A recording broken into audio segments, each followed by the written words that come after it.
draw him out. So I was thinking I'd disguise myself as a robot, but with a really big...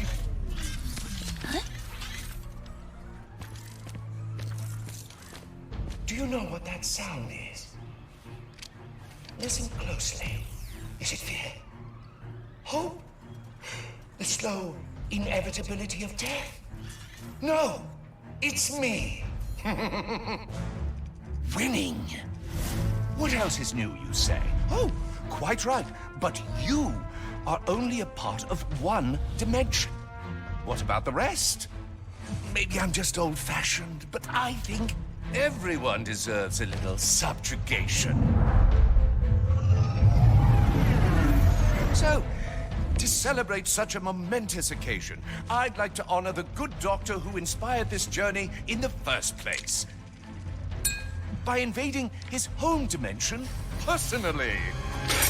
What? My first stop, Megalopolis. Or, as I like to think of it, New Nefarious City.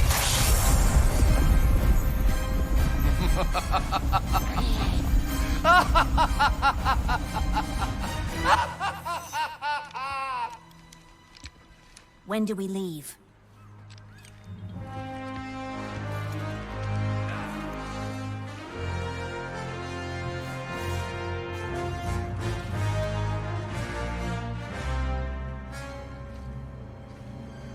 Right now.